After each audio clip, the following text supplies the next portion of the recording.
자, 그럼 시작을 해보겠습니다. 아직도 조금 다 오신 건 아닌 것 같은데, 그래도. 자, 안녕하세요.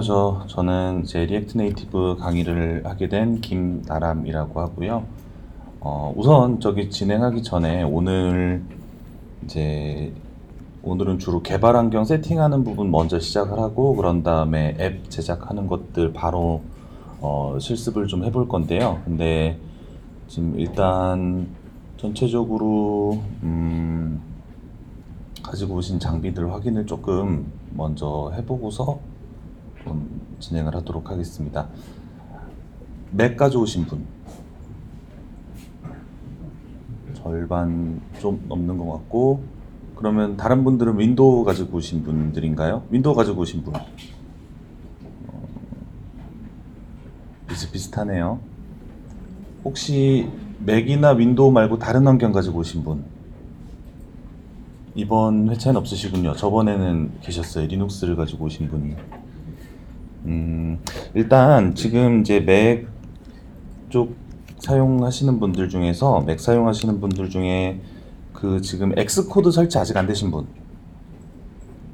엑스코드 엑스코드 설치가 안 되신 분들은, 엑스코드가 오늘 받아야 하는 것들 중에 용량도 제일 크고 시간도 좀 오래 걸리고, 그리고 무엇보다 이제 여기 네트워크 여러 사람들이 동시에 사용하기 시작하면은 굉장히 좀 제일 먼저 좀 문제가 생기는 부분이어가지고, 앱스토어에 가셔가지고요, 엑스코드 아직 설치 안 되신 분들은 요거 엑스코드부터 일단 지금 먼저 다운을 시작을 해주세요. 엑스코드를 먼저 다운로드를 해주시고, 네, 이미 엑스코드를 깔고 오셨거나 아니면 윈도우 사용하시는 분들은 네, 뭐 괜찮습니다. 엑스코드를 먼저 받아주시고,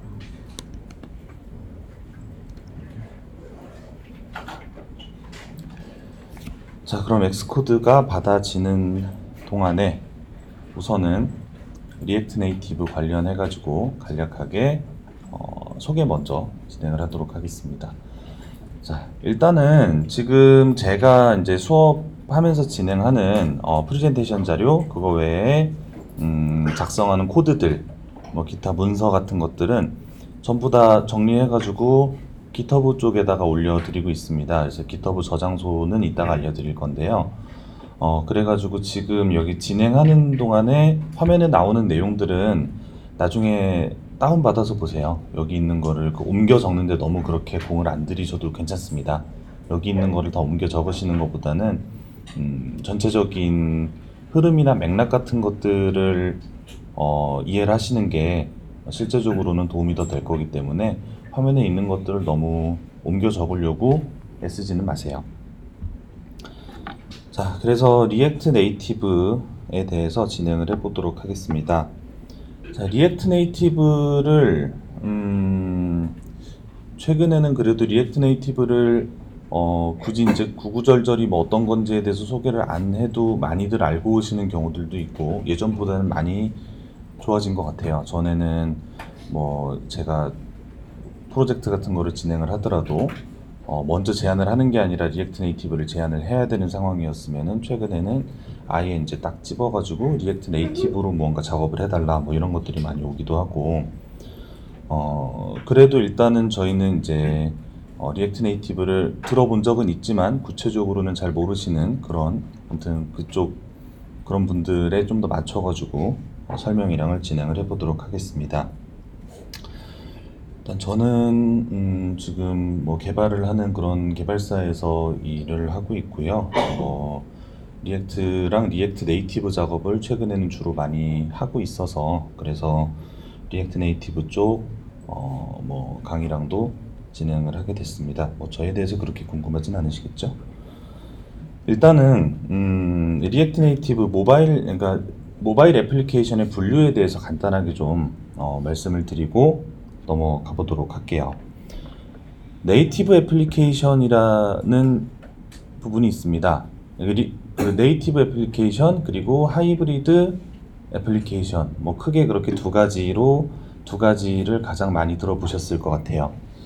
그래서 네이티브 애플리케이션은 말 그대로 이제 운영체제를 구성하는 그 언어 자체로 만들어진 애플리케이션. 그러니까 안드로이드 같은 경우에는 자바로 만들어진, 최근에는 이제 코틀린으로 만들어진 것도 포함해서 그런 것들을 얘기를 하게 될 거고, iOS는 이제 오브젝티브 C나 아니면은 스위프트를 이용을 해가지고 만든 애플리케이션을 네이티브 애플리케이션이라고 부르게 됩니다.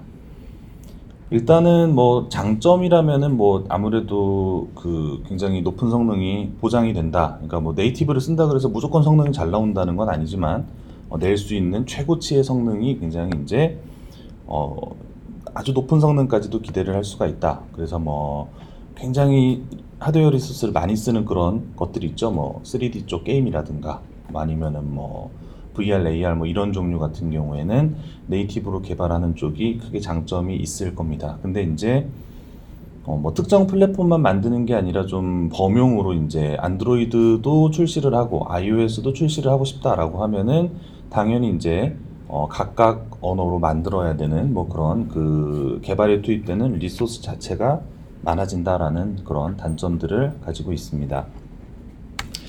그래가지고 이제 그 많이 사용되었던 방법이 하이브리드 애플리케이션입니다. 그래가지고 어 이제 모바일 디바이스에서 웹 브라우저를 안 가지고 있는 디바이스는 없기 때문에, 그래서 이제 웹뷰를 이용을 할 수가 있고, 그래서 그 웹뷰를 이용을 해서 화면은 웹을 이용해서 보여주고, 그런 다음에 이제 그 뭐 내부적인 처리나 그런 것들은 이제 애플리케이션에서 처리를 하는 그런 이제 두 가지가, 뷰는 웹뷰를 쓰고 실제 동작부는 이제 네이티브로 돌아가는, 그래서 하이브리드라고 부르는 그런 방식의 애플리케이션이 있었습니다.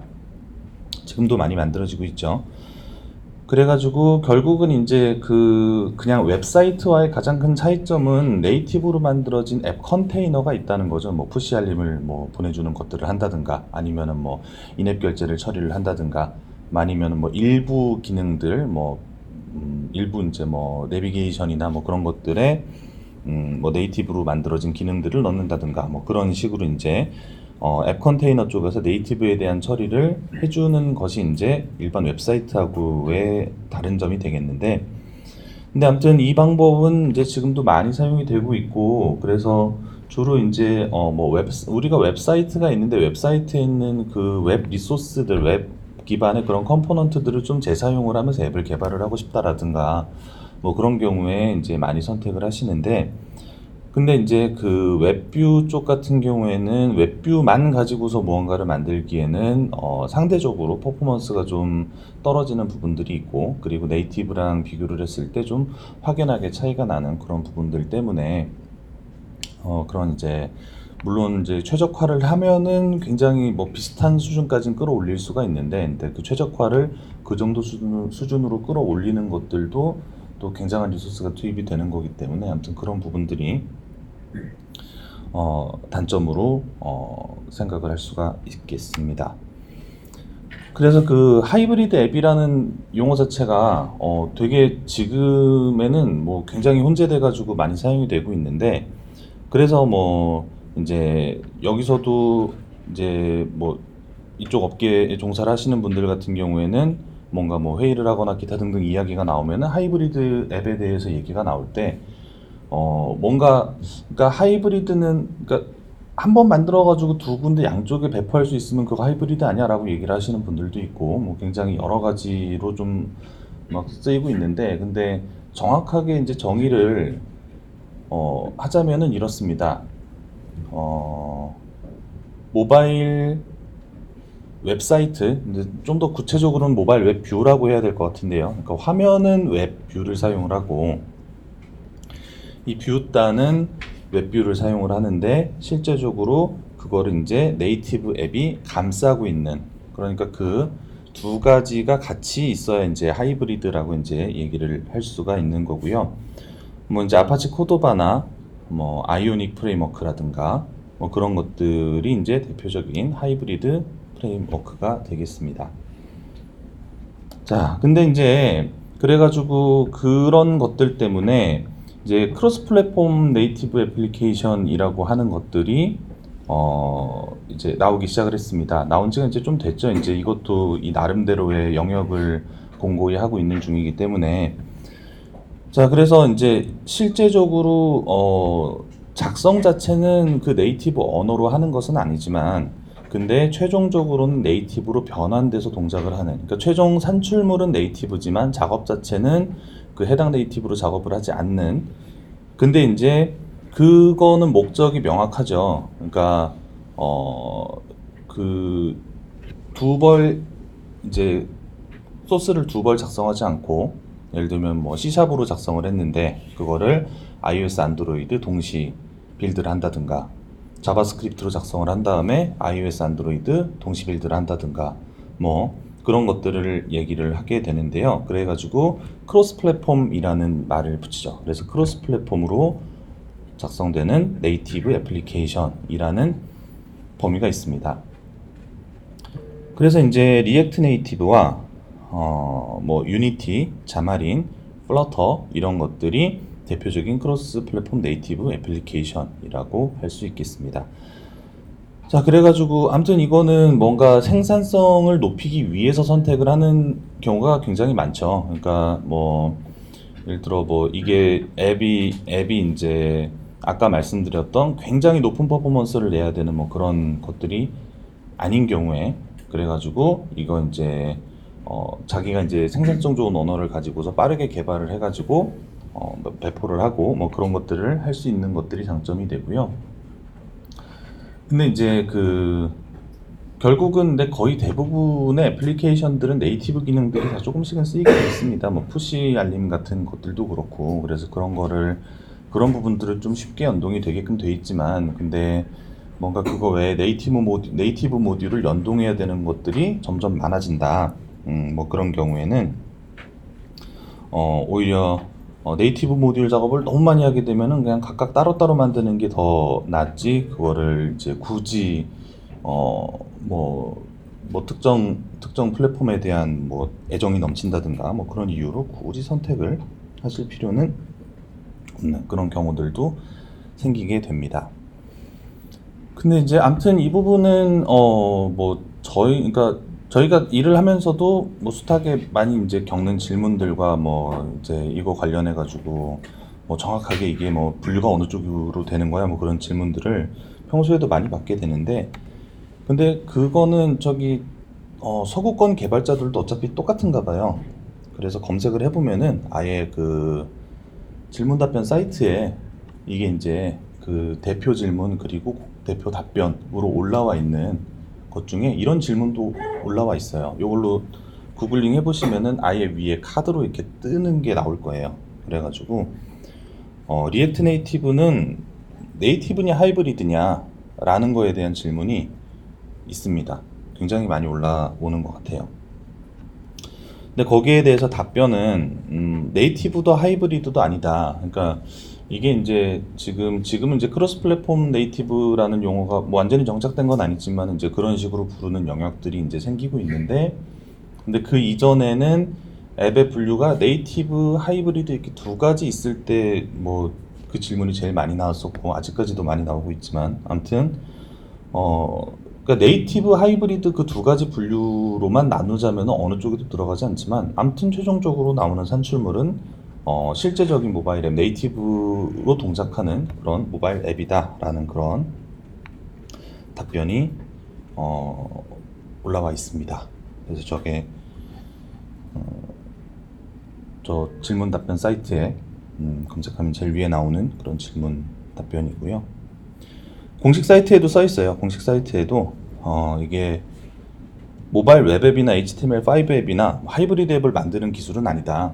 그러니까 리액트를 이용을 해가지고 그렇게 만드는 경우도 있지만 리액트 네이티브를 쓴다면은 그렇게 만들어지는 것은 아니다.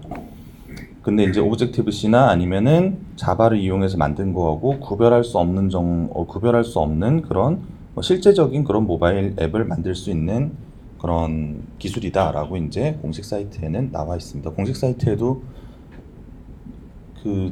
아무튼 그 리액트 네이티브 공식 사이트 가보시면은 첫 페이지 이렇게 스크롤 좀 내려보시면 중간쯤에 그게 내용이 있어요. 자, 그래가지고 크로스 플랫폼 네이티브 방식은 뭐 꼭 리액트 네이티브만 있는 것은 아니고요. 굉장히 여러 가지들이 있는데 아무래도 그 중에 제일 유명한 거는 유니티인 것 같아요. 게임 쪽에서 입지를 좀 많이 다지고 있는.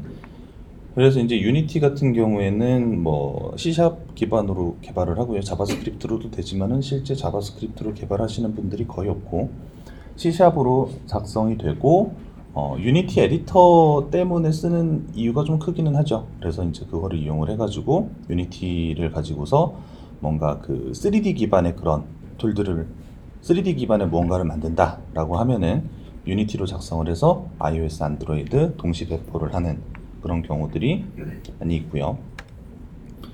그리고 자마린 마찬가지로 화면 구성을 하는데 저 자마린 폼즈라는 거를 이제 사용을 하고 그리고 실제적으로 사용하는 언어는 C샵인데 C샵을 이용을 해가지고 이제 iOS와 안드로이드 양쪽 동시 빌드가 가능한 그런 프레임워크입니다. 국내에 굉장히 사용자가 적어서 아무튼 돈독하게들 커뮤니티가 운영이 되고 있던데 그리고 이제 플러터 최근에 이제 구글에서 발표가 되면서 사람들이 관심도 많았고 이슈도 많이 됐었고 이제 다른 기술들에 비해서 아무튼 뭐 구글이 발표를 했다는 것 때문인지 유독 기사도 좀 많았고 뭐 그랬던 기술이죠. 그래서 저거는 이제 다트 언어 기반으로 만들어져 있고 별도의 UI 에디터는 없지만 하여튼 그런 것들이 있었습니다. 특히 이제 플러터 같은 경우에는 리액트 네이티브 하시는 분들은 좀 뭐 애증의 시선으로 보시는 분들도 있고 이제 그 리액트 네이티브 커뮤니티 쪽 활동을 하면은 요새는 좀 줄어들었는데 전에는 한 몇 달 전만 해도 진짜 주기적으로 질문이 계속 올라오거든요.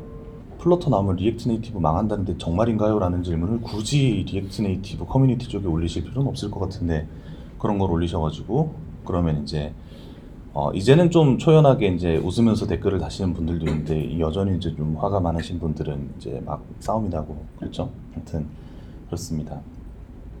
플러터가 있고요.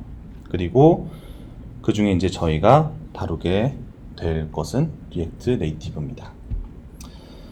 그래서 이것도 이제 리액트 네이티브도 별도의 그 UI 구성하는 도구들은 없고요. 근데 이제 다만 자바스크립트를 기반으로 하는 JSX라는 이런 그 포맷을 이용을 해가지고 저희가 앱을 개발을 하고 그거를 이용을 해가지고 이제 JSX라는 것 자체가 그 한 파일 안에 뭐 XML 포맷하고 그 자바스크립트 로직하고 두 가지가 같이 들어가 있는 거여서 뭐 완전히 뭔가 새로운 무언가는 아니고 자바스크립트도 XML도 처음 하시는 거라면은 이제 완전히 다 새로운 내용이겠지만 이미 이제 자바스크립트를 좀 다뤄보셨다든가 아니면은 뭐 XML이라고는 하지만 사실상 뭐 HTML과 비슷한 뭐 HTML 좀 다뤄보신 분들은 익숙한 부분들이 많이 있는 뭐 그런 포맷일 겁니다.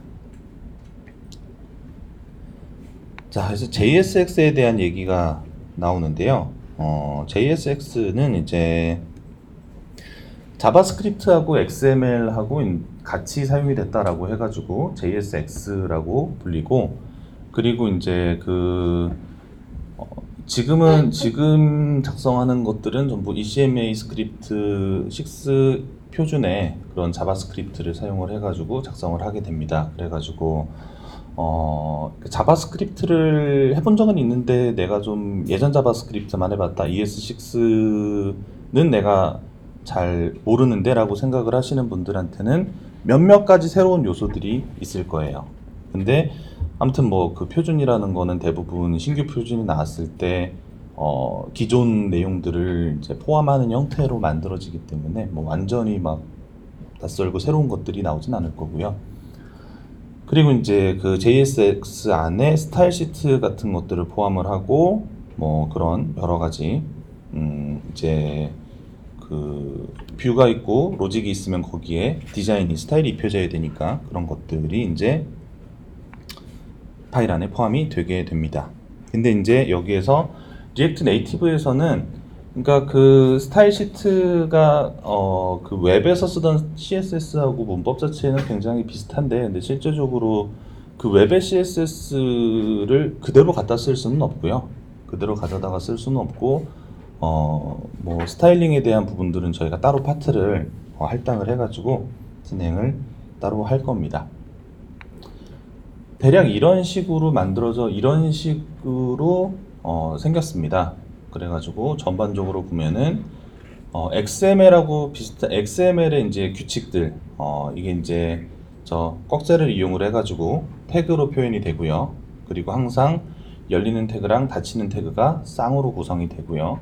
그런 다음에 그 안에 어트리뷰트라고 하는 리액트에서는 프롭스라고 부릅니다만 어트리뷰트라고 하는 저 스타일 타이틀 저 옆에 온프레스 뭐 이런 식으로 이제 앞에 이름 이퀄 뒤에 값 이런 이제 이름하고 값 쌍으로 만들어져 있는 이런 어트리뷰트 같은 것들도 기본적으로는 XML 혹은 HTML에 있는 그런 구조들입니다. 그리고 이제 그 열리고 닫히는 태그 안쪽에 내용이 들어가는 거 그리고 이제 태그가 있으면은 태그 안쪽에 그래서 지금 뷰 아래 텍스트 버튼 해가지고 있는데 이런 구조로 돼 있을 때 뷰를 이제 부모 노드라고 부르고 그 안에 있는 텍스트 버튼 이런 것들을 이제 자식 노드, 차일드 노드라고 부르고 뭐 이런 그 구조나 그런 개념들은 XML이 있는 것들과 굉장히 유사하고요. 근데 이제 약간 다른 내용들 같은 것들이 있다면은 원래 HTML에서의 그 어트리뷰트는 값이 항상 쿼트로 싸져서 들어가죠. 싱글 쿼트든 더블 쿼트든 권장은 더블 쿼트고 그래가지고 그 안에 이제 더블 쿼트 해가지고 값이 들어가게 되는데 JSX에서도 그렇게 넣을 수도 있기는 있는데요. 근데 이제 여기 보시면은 그거 대신에 중괄호 이용해가지고 표현하는 것들 이런 것들이 이제 조금 다른 것들 뭐 그냥 XML 그 자체하고는 조금 다른 부분들이 되겠고요. 그리고 저 버튼 옆에 보면은 온프레스 해가지고 그 안쪽에 이제 들어간 것들 저게 이제 알고 계신 분들한테는 익숙하고 저게 ES6를 처음 접하시는 분들한테는 제일 생소하게 다가올 것 같은데 화살표 함수라는 게 많이 사용이 됩니다. 그래서 화살표 함수 뭐 이런 것들이 사용이 될 수 있다. 그래서 XML 형태인데 약간 다른 점들이 있고 ES6가 같이 사용이 되고 이런 게 이제 JSX의 예시 샘플이라고 볼 수 있겠습니다. 이런 식으로 사용이 됩니다. 방금 작성했던 내용을 실제 앱으로 옮기게 되면 이런 식으로 나오게 됩니다. 그러니까 이게 이제 그 HTML로 작성이 되지는 않는다라는 그런 점인데요. 지금 보시면은 여기에 전체 이제 그 감싸고 있는 뷰 외에 실제 자식 노드 4개를 보면은 텍스트 3개하고 버튼 이렇게 있는데 그 텍스트 3개하고 버튼들이 각각 실제적으로는 저런 식으로 안드로이드 뷰에서는 렌더링이 되게 됩니다. 실제 이 코드를 작성을 하면은 저 모양대로 코드가 화면이 나오게 돼요. 그런 다음에 이게 이제 똑같은 코드인데 이게 이제 그 안드로이드 쪽으로 앱이 생성이 됐을 때는 저런 모양으로 나오게 되고요. iOS에서 iOS용으로 생성이 된 앱은 이런 형태로 나오게 됩니다. 그래가지고 자 텍스트 같은 경우에는 사실 거의 대동소이한데 약간 차이가 있기는 있죠. 왜냐면은 안드로이드는 안드로이드 내장 폰트를 사용을 하고 iOS는 iOS 내장 폰트를 사용을 하니까 그 시스템 폰트 그리고 시스템 폰트들이 약간씩 미묘하게 기본 설정들이 좀 다릅니다.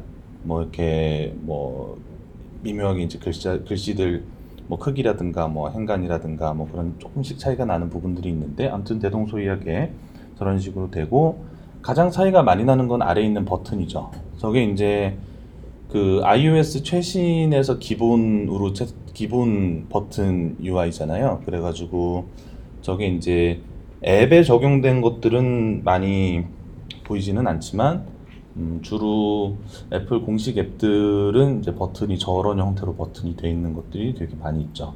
그래서 이 코드를 이제 변환을 하게 되면은 iOS에서는 저런 형태의 뷰로 나오게 됩니다.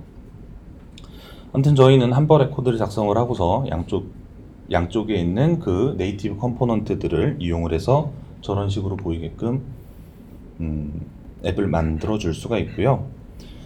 자, 그래서 결국은 리액트 같은 경우에는 이렇습니다. 리액트 같은 경우에는 여기 우리가 JSX를 만들게 되면은 최종적으로는 HTML을 생성을 해주고 리액트는 그 중간에 있는 과정들을 중간에 있는 변환하고 그리고 이제 그거를 좀 빠르게 렌더링을 갱신해주고 그 중간 역할을 이제 리액트가 하게 되는데 리액트 네이티브도 비슷하게 작성은 우리가 JSX로 하고 그런 다음에 최종적으로는 안드로이드랑 iOS 각각의 플랫폼에 맞는 그런 뷰가 생성이 되는데 리액트 네이티브가 그 중간에서 JSX로 만들어진 코드를 각각의 네이티브 뷰로 변환하는 역할을 리액트 네이티브가 해주게 됩니다.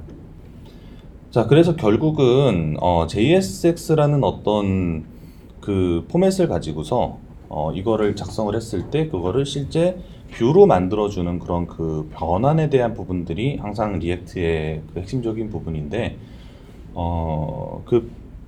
이제 이거 외적으로도 계속해서 페이스북에서는 그 JSX를 이용을 해가지고 만드는 여러 가지 뷰 기술들을 만들고 있습니다. 그래서 페이스북 하시고 페이스북에서 혹시 이렇게 특히 앱이나 아니면은 데스크탑에서도 가끔 나오기는 하는데 그 앱 같은 경우에 보면 가끔 360도 돌아가는 무언가라든가 아니면은 약간 이제 360도 돌아가는 거는 아니지만 그 원근감 같은 거 느껴지게 막 처리돼서 나오는 그런 것들 있죠. 그래서 JSX 기반으로 해가지고 VR 만드는 거 뭐 그런 쪽도 이제 페이스북에서 만들어가지고 공개하고 있는 기술이고 왜 전에 페이스북이 그 오큘러스 이제 인수했을 때 이제 페이스북이 왜 VR 회사를 굳이 샀을까라고 했는데 아무튼 뭐 이런 기술들을 만들고 뭐 하려고 그랬습니다. 그래가지고 아무튼 리액트도 그렇고 리액트 네이티브도 그렇고 그리고 그 이후에 지금 이제 나오는 추가적인 어떤 기술들도 다 JSX로 뭔가 포맷을 만들고 소스를 만들고 나면은 그걸 이제 뷰로 변환하는 그런 기술들을 다 리액트라는 그런 이름으로 출시를 할 것 같습니다. 자, 그래가지고 대략 이런 구조를 가지게 돼요. 그래서 이제 실제적으로 앱이 동작을 하게 되면은 우리가 눈으로 보는 거는 이 뷰 쪽이지만은 이제 눈으로 보이는 뷰 쪽 말고 뒤에 데이터 로직이 돌아가는 부분들을 우리가 작성을 해야 되는데 근데 이제 작성을 하게 되면은 뷰는 네이티브로 돌아가는데 근데 그러니까 우리가 데이터 로직이 돌아가고 있는 그 코드 자체는 자바스크립트로 그대로 동작을 해요. 그러니까 이 데이터 로직하는 부분까지도 그러면 오브젝티브 C랑 내지는 자바로 다 그러면 변환이 돼서 들어가는 것이냐라고 하면은 그렇지는 않고요. 데이터 핸들링을 하는 로직 쪽은 자바스크립트가 그대로 들어가서 동작을 하고 그런 다음에 화면 뷰 쪽은 네이티브로 표현을 하고 그런 다음에 실제 그 데이터 핸들링이 되고 나면 그걸 뷰에 반영을 하는 그 중간에 브릿지라는 것을 두고서 실제 앱이 구동이 되게 되는데 근데 이제 페이스북에서는 이 브릿지가 굉장히 성능이 좋다라고 그렇게 이야기를 하고 있고 그리고 실제로 성능이 굉장히 좋고요. 그래서 뭐 약간 시각적으로 좀 구성을 하자면은 뭐 이런 식으로 될 것 같습니다. 이거는 이미지 자체는 그 파이어베이스에서 빌려온 건데 근데 리액트 네이티브 쪽 구조 설명하기에도 되게 좋은 것 같아요. 그래서 뷰는 네이티브 뷰가 이렇게 돌아가고 근데 이제 그 뒤에 백그라운드에서 돌아가고 있는 그런 데이터 로직은 자바스크립트로 만들어져 있는 이런 구조로 애플리케이션이 만들어져서 돌아가게 됩니다.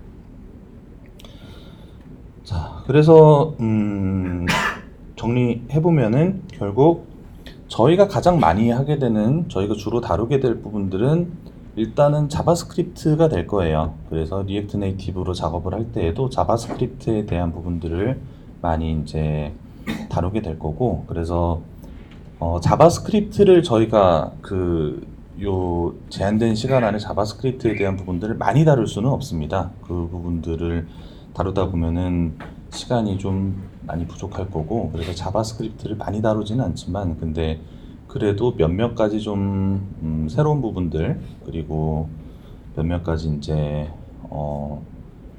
ES6에서 뭐 예를 들면 뭐 화살표 함수라든가 뭐 이런 부분들은 그래도 간단하게라도 설명을 좀 드리고서 넘어가야 될 거고, 뭐 그런 부분들을 좀 설명을 최소한의 그런 부분들은 설명을 좀 드리면서 진행을 할 거고요. 그래서 자바스크립트를 주로 많이 하게 될 거고요. 그렇습니다. 그 JSX에서 이제 리액트 네이티브에만 있는 몇 가지 좀 특이한 점들, 뭐 네이티브용 컴포넌트들을 뭐 사용을 해야 된다든가, 뭐 스타일링을 사용을 한다든가, 뭐 스타일링에 대한 뭐 그런 룰이라든가 뭐 그런 것들은 저희가 별도로 또 섹션을 할당을 해가지고 그 부분들은 진행을 하게 될 겁니다. 자, 그래서 이제 저희 이제 한 오전 시간 정도에는 우선 개발 환경 같이 세팅을 하고서 구성을 하는 내용들을 좀 진행을 하고요. 그런 다음에 가급적이면 오전에 세팅을 다 끝을 내고 오후에는 바로 실제 코드를 작성하고 앱에서 구동을 시켜보고 뭐 그런 것들을 하려고 하는데, 네, 그렇게 될지는 해봐야 하는 겁니다. 항상 어떻게 하면은 최소한의 세팅으로 문제가 없이 구동을 할 수 있을까 고민을 항상 하고서 준비를 해서 오는데, 근데 항상 굉장히 새로운 문제들이 생겨가지고, 아무튼 오전 내에 가급적이면 최대한 끝을 내보도록 하죠. 자, 엑스코드 받기 시작하신 분들 엑스코드 다 받아주셨나요? 맥 세팅은 엑스코드가 설치가 안 되면은 한참 기다리셔야 될 텐데. 자, 엑스코드 지금 받고 계신 분. 한 얼마 정도? 이게 모압이라 하지 않으려고. 모아비부터 올리셔야 되나요? 그러면. 네네. 그렇습니다. 아무튼 뭐, 네.